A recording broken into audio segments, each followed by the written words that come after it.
하나의 앱으로 모든 은행 서비스를 이용할 수 있는 오픈뱅킹이 오늘 전면 시행됐습니다. 금융거래가 편리해질 것으로 기대되지만 주의해야 할 점은 없는지 알아보겠습니다. 동작과 마포, 용산, 성동구의 내년도 공시가격이 오를 것으로 전망됩니다. 해당 지역의 보유세 부담이 늘어날 것으로 예상되는데 최근 정부의 고강도 부동산 대책 발표 이후 시장 분위기는 어떤지 짚어보겠습니다. 국내 1위 저비용 항공사 제주항공을 소유한 애경그룹이 이스타항공 경영권 인수를 추진합니다.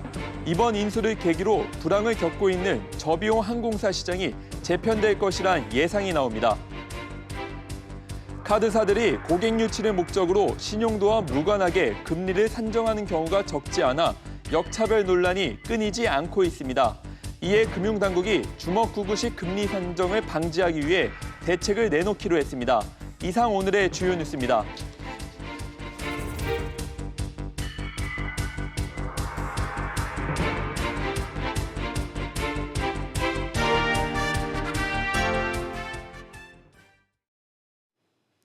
시청자 여러분 안녕하십니까? 뉴스프리즘 시작합니다. 하나의 앱으로 모든 은행 서비스를 이용할 수 있는 오픈뱅킹이 오늘 출범했습니다. 47곳의 은행과 핀테크 기업 등이 참여해 본격적인 고객 잡기에 나섰는데요. 정인아 기자가 보도합니다. 오픈뱅킹 출범식에서 은행과 핀테크 기업들이 앱 기능을 소개하고 있습니다. 앱을 하나만 다운받아도 타행 계좌를 조회하고 타행 금융상품을 추천받는 등의 서비스를 한 번에 이용할 수 있게 되면서 자사 앱으로 고객을 끌어오려는 겁니다. 지난 10월 30일부터 10군데 은행에서 시범 서비스를 시작한 오픈뱅킹 서비스는 약 한 달 반 만에 315만 명의 가입자를 모았습니다. 이들이 만든 계좌는 총 773만 개로 1인당 평균으로는 2.5개였습니다. 이번에 오픈뱅킹 서비스에 참여한 은행은 총 16곳, 핀테크 기업은 31곳으로 은행의 경우 우대금리 상품을 비롯해 각종 오픈뱅킹 연계 상품을 출시할 계획입니다. 핀테크 기업도 고객 확보를 위해 수수료를 기존의 10분의 1 정도로 줄이거나 무료 송금 건수를 확대하는 등 혜택을 늘릴 전망입니다. 금융당국도 오픈뱅킹 활성화를 적극 뒷받침하겠다고 밝혔습니다. 우리도 오픈뱅킹 출범을 기점으로 금융혁신을 한층 더 가속화하고자 합니다. 은행과 핀테크 기업 간 벽을 허물고 경쟁적 협력을 유도할 것입니다. 이번에 오픈뱅킹에 참여하지 못한 은행 중 시티은행은 내년 1월 7일부터, 카카오뱅크는 내년 상반기부터 오픈뱅킹을 시행할 예정입니다. 여기에 금융당국은 상호금융과 저축은행, 우체국 등 제2금융권으로 오픈뱅킹 서비스를 확대하는 방안도 검토 중입니다. SBS CNBC 정인아입니다. 앞서 보신 것처럼 오늘부터 오픈뱅킹 시대가 막이 올랐습니다. 오픈뱅킹이 본격적으로 시행되면서 은행들마다 고객 확보를 위한 경쟁이 시작됐습니다. 류정훈 기자가 나와 있습니다. 류 기자, 우선 오픈뱅킹이 어떤 건지 간략하게 설명 부탁드립니다. 네, 주로 사용하는 하나의 은행 어플에서 가입한 타행 계좌까지 한눈에 볼 수 있고 또 은행에 상관없이 돈을 마음대로 이체하고 또 결제할 수 있는 서비스입니다. 시작하는 방법도 되게 간편합니다. 어플에서 본인 인증을 거치면 타행 계좌가 자동으로 등록이 되면서 끝이 납니다. 또 A은행 앱을 이용하더라도 어플에 등록된 B은행 계좌에서 C은행 계좌로 이체도 가능하고요. 또 시범 운영 외에 새로운 기능들이 추가로 생겨서 편리함이 더해졌습니다. 정리하자면 거래가 쉽고 편리해진 건데 또 다른 장점도 있습니까? 네, 오픈뱅킹을 이용을 하면은 은행 대부분과 몇몇 핀테크 업체에서 송금 시 수수료가 무료라는 점이 있습니다. 또 이용자 마음대로 계좌를 보이거나 숨기거나 할 수 있는 온앤오프 기능도 있어서 비상금을 숨기기 위한 스텔스 기능이 필요한 직장인들에게 매우 유용합니다. 방금 핀테크 기업들도 참여했다 이렇게 말씀을 주셨는데 이런 경우 아무래도 은행에 비해서는 보안성 우려 이런 게 조금 더 걱정되는데 괜찮은 건가요? 네, 말씀하신 대로 오랜 기간 보안에 치중해온 이제 은행들보다 취약하지 않을까 하는 우려가 나오고 있는데요. 금융당국과 금융보안원은 핀테크 사업자들을 상대로 승인과 기능 테스트를 거쳐서 통과한 곳만 참여할 수 있게끔 기준을 갖추고 있다라고 설명을 했습니다. 또 보안에 대한 우려 때문에 하루에 거래할 수 있는 금액을 제한을 뒀고요. 또 반면 오픈뱅킹을 통해 고객들이 자유롭게 예금 등을 이동할 수 있기 때문에 은행들로서는 긴장할 수밖에 없는 상황이 됐습니다. 특히 카카오뱅크나 토스 등 다양한 혁신 전략으로 기존 은행들의 아성을 흔들어 놓았던 잠재력이 큰 회사들도 있고요. 또 고객 유치 전쟁은 더욱 불붙을 것이라는 전망이 나오는 것도 이 때문입니다. 네, 류 기자 잘 들었습니다. 단독주택의 공시가격을 정할 때 기준이 되는 표준 단독주택의 내년도 공시가격이 발표됐습니다. 서울의 경우 재건축과 재개발 사업이 많은 동작 등 일부 지역의 가격 상승이 두드러졌습니다. 김서훈 기자입니다. 국토부가 내놓은 내년 표준 단독주택 공시가격에 따르면 전국 평균이 4.5%, 서울은 6.8% 상승한 것으로 나타났습니다. 올해 인상 수준과 비교하면 절반 이하로 떨어진 겁니다. 서울 25개 구 중에서는 재건축 사업이 활발히 진행되고 있는 동작구가 10.6%로 가장 많이 올랐고 한강변의 마용성 상승률도 평균치를 웃돌았습니다. 미래 가치가 있는 부동산을 평가할 때에는 재개발, 재건축 지역이 오히려 높게 나올 가능성이 있습니다. 그동안 저평가됐다 가격이 올랐기 때문에 오히려 가격이 좀 더 많이 평가될 가능성이 있습니다. 가격별로는 시세 12억 원에서 15억 원대의 주택이 10.1%로 가장 높은 상승률을 보였는데 마용성의 이들 가격대에 단독주택이 몰려있다 보니 이 지역 상승률이 높게 나타났습니다. 한편 올해에 이어 내년에도 가장 비싼 표준 단독주택은 서울 한남동에 있는 이명희 신세계그룹 회장의 집이 될 것으로 보입니다. 작년 169억 원이었던 이 주택의 공시가격은 올해 270억 원으로 60%나 올랐다가 내년엔 277억 원으로 소폭 오르는 데 그쳤습니다. 지방에서는 대전이 4.2% 상승해 올해 3.9%보다 오름폭이 커진 반면 대구와 부산의 상승률은 줄었습니다. 국토부는 내년 1월 7일까지 주택 소유자들의 의견을 듣고 내년 1월 말 최종 공시가격을 발표할 예정입니다.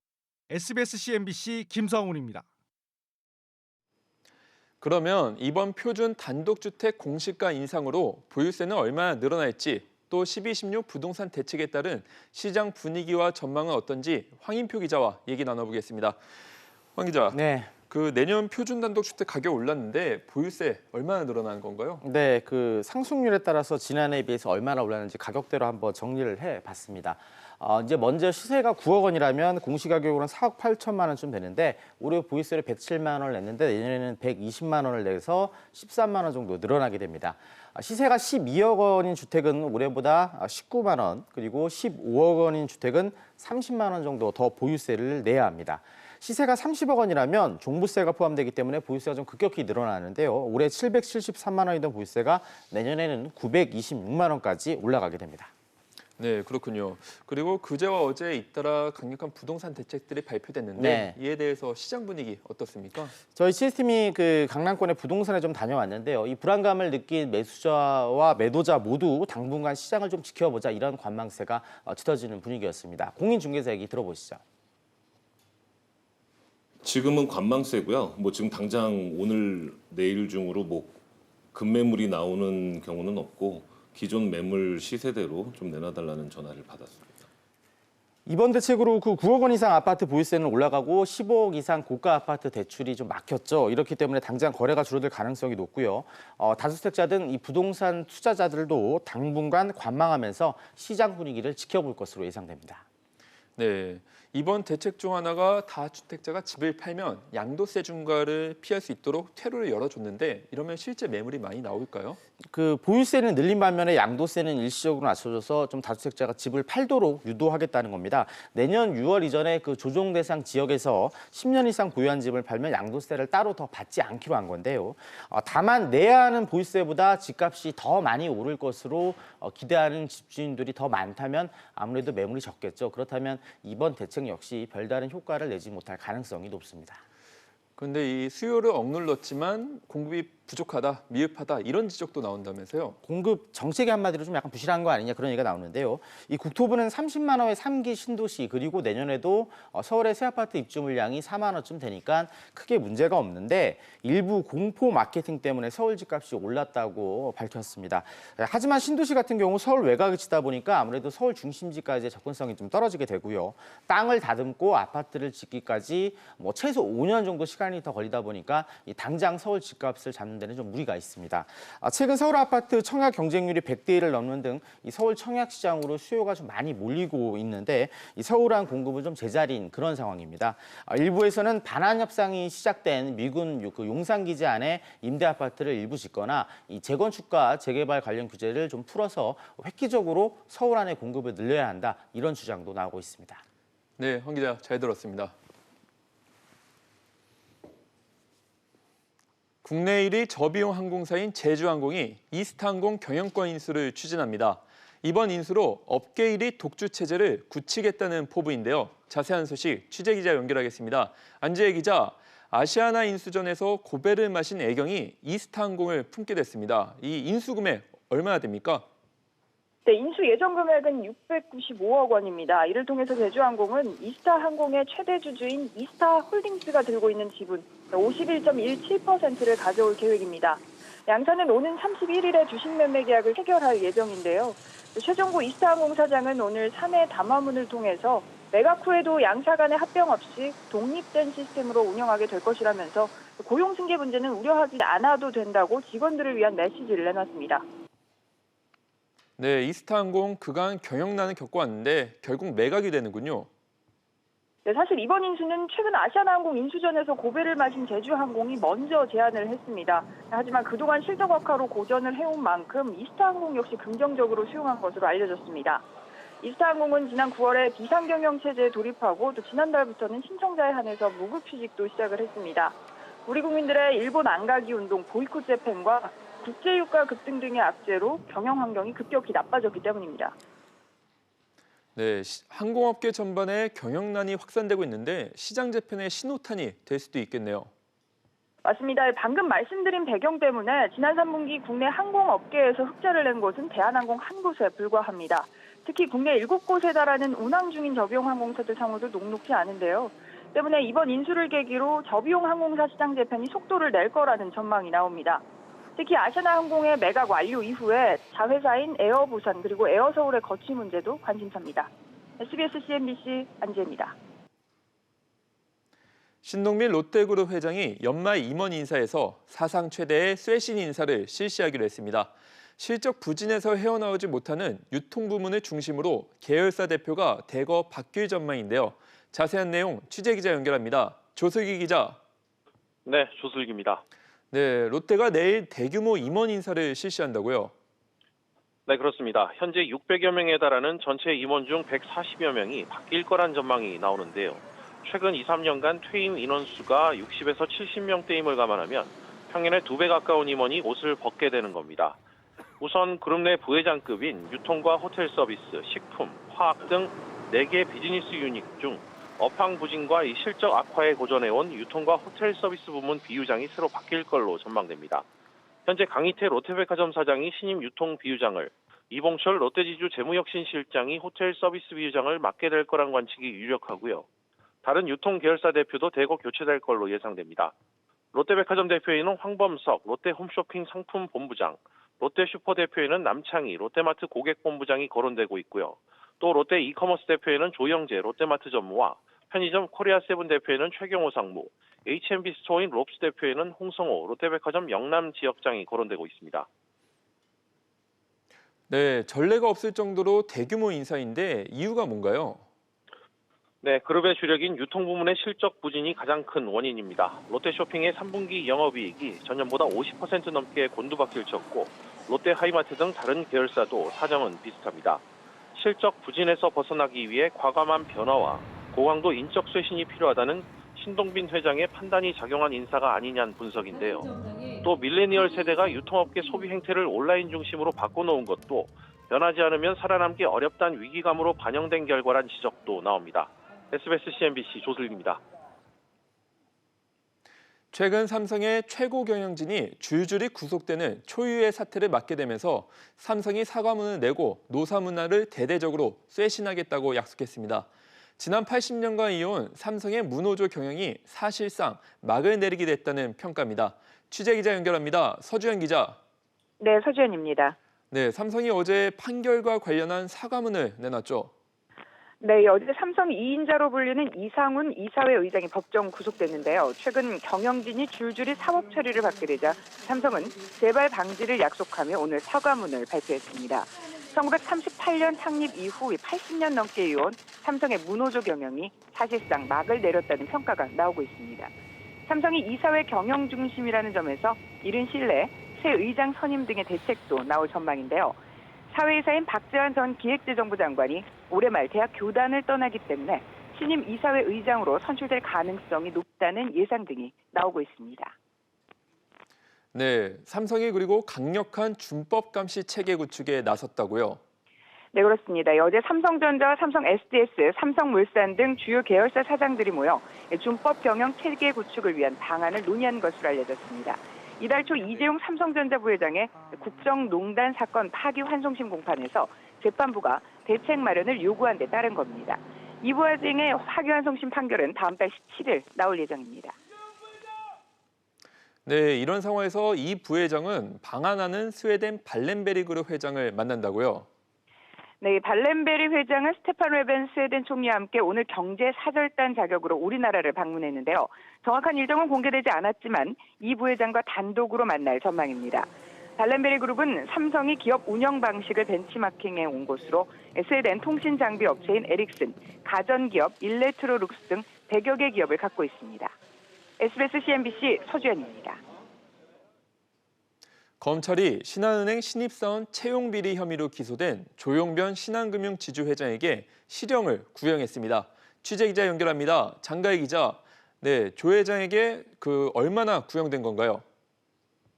네, 그렇습니다. 오늘 오전 서울 동부지법 형사합의 11부 심리로 열린 신한은행 채용비리 결심 공판에서 검찰은 조 회장에게 징역 3년, 벌금 500만 원을 구형했습니다.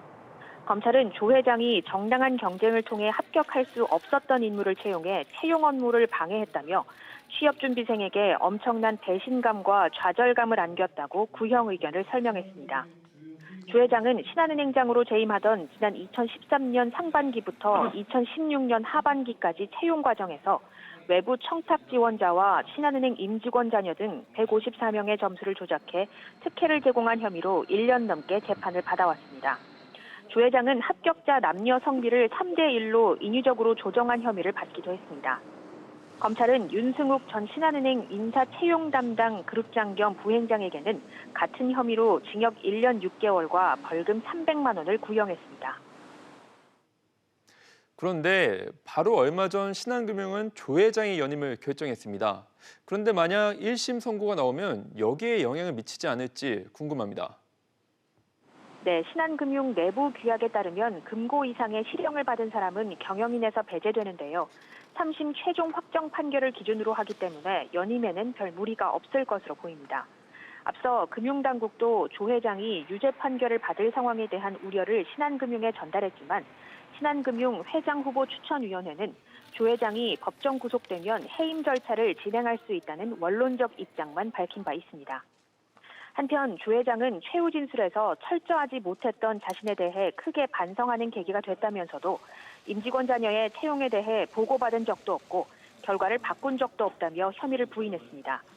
조 회장에 대한 1차 선고 공판은 다음 달 22일 오전 10시입니다. SBS CNBC 장가입니다. 카드사들이 고객을 유치할 생각으로 신용도와 무관하게 주먹구구식으로 금리를 깎아주는 경우가 적지 않습니다. 이렇다 보니 누구는 금리를 깎아주고 누구는 금리를 높게 받는다는 역차별 논란이 끊이지 않고 있습니다. 이런 깜깜이 금리 산정을 막고자 당국이 대책을 내놨다는데 박규준 기자가 보도합니다. 한 대형금융지주 계열 카드사에 카드론 금리를 물어보니 대뜸 할인 이벤트를 하고 있다고 말합니다.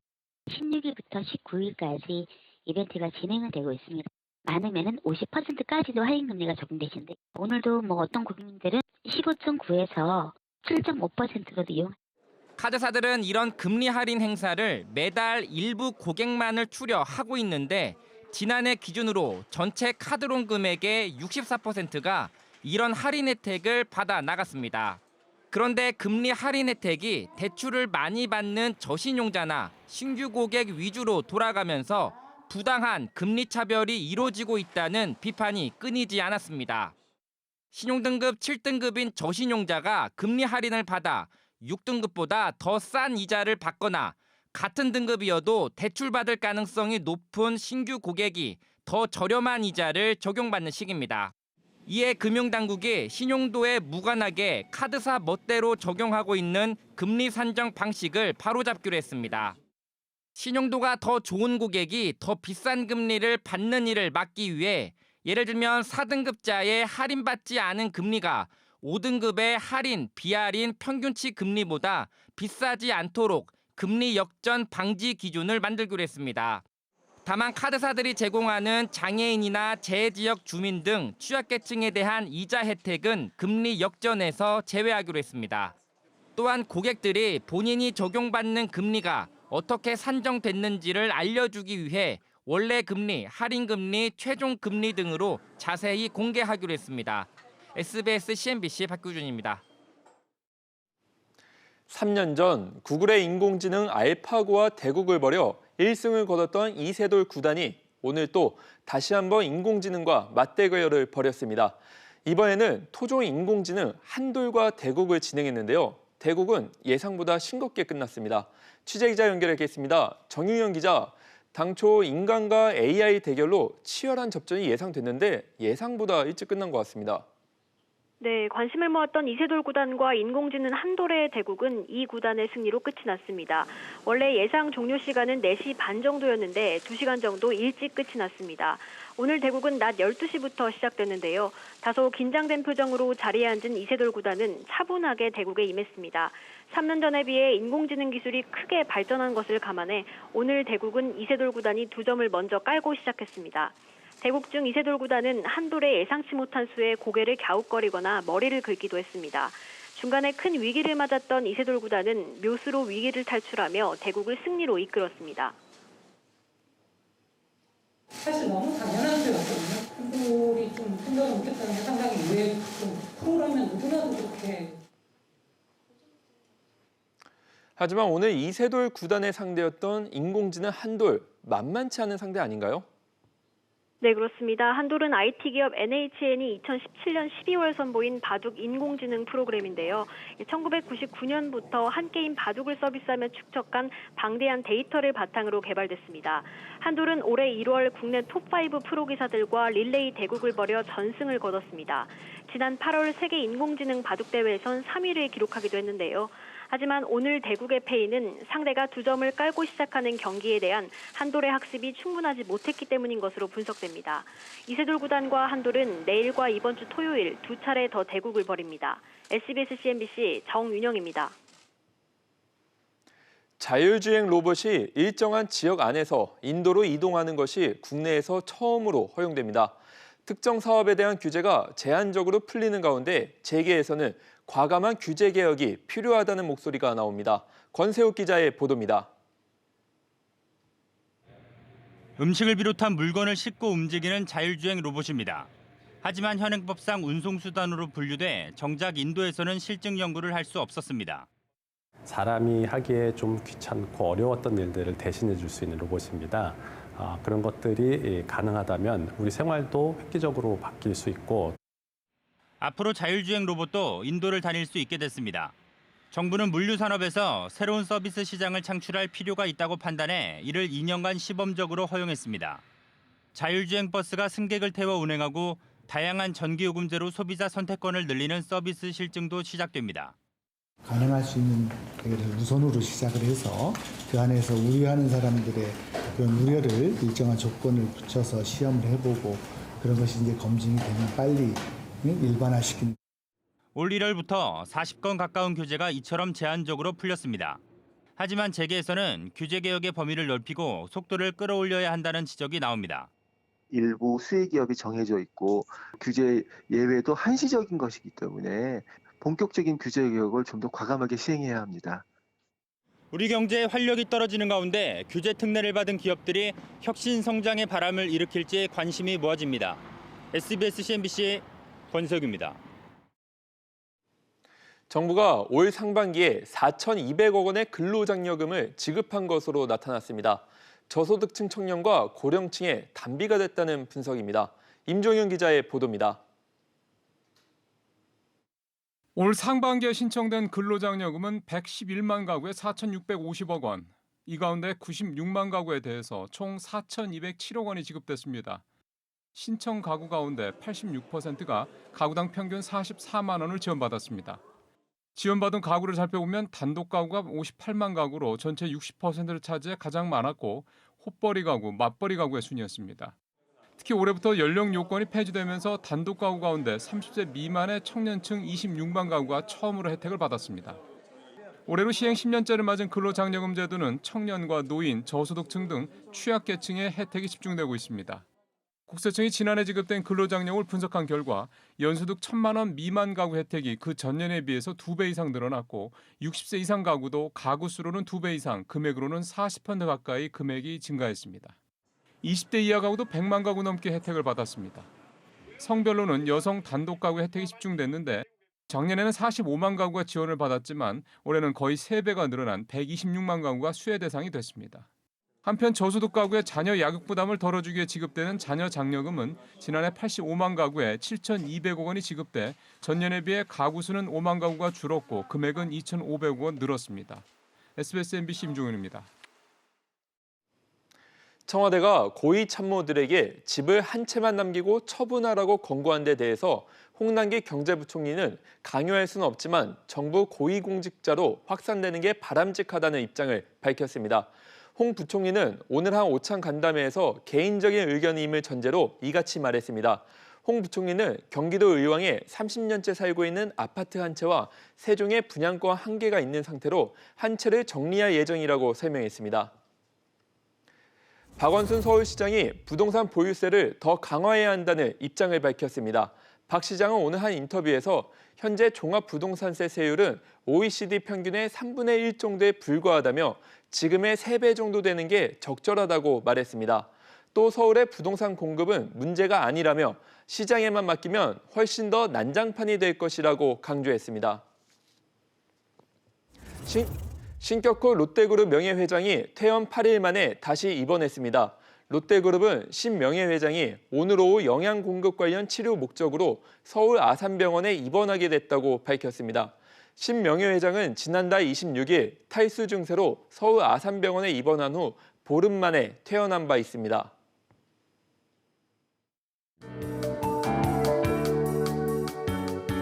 안녕하세요. K웨더 라이프스타일 예보 김민주입니다. 어제 비가 내린 뒤 찬 공기가 들어오면서 갑작스럽게 추워졌죠. 하지만 하늘도 맑고 공기질도 깨끗합니다. 이 시각 위성 영상 보시면 전국 대부분 지역의 하늘이 깨끗하게 드러나 있는데요. 동풍의 영향을 받는 강원 영동을 중심으로는 비가 내리고 있습니다. 이 비는 저녁에 대부분 그치겠고 경상 동해안은 저녁 한때 비가 오겠습니다. 오늘 아침 서울은 영하 1.7도로 어제 아침보다 5도가량 떨어졌는데요. 내일은 오늘보다 더 추워지겠습니다. 서울과 대전 영하 5도, 광주와 속초 영하 1도, 대구는 영하 2도로 시작하겠고 낮 동안에도 곳곳에 찬바람이 불어 체감 기온을 더욱 낮추겠습니다. 중부지방의 아침 공기가 매우 쌀쌀하겠습니다. 수원 영하 5도, 춘천은 영하 6도로 시작하겠고요. 낮 동안 5도 안팎에 머물겠습니다. 동해안 지역 점차 맑아지겠습니다. 속초의 아침 기온 영하 1도, 강릉은 0도로 춥겠고요. 낮 동안 8에서 9도가 예상됩니다. 남부지방의 하늘은 대체로 맑겠습니다. 광주와 전주의 낮 기온은 7도, 부산은 11도로 비교적 높게 오르겠습니다. 바다의 물결은 0.5에서 3.5m까지 매우 높게 일겠습니다. 이번 주 금요일 서울, 경기와 강원 영서, 충청과 전북에는 눈이 내리겠고요. 주말 동안에는 제주도에 비가 오겠습니다. 날씨였습니다. 오늘 저희가 준비한 소식은 여기까지입니다. 시청해 주셔서 감사합니다.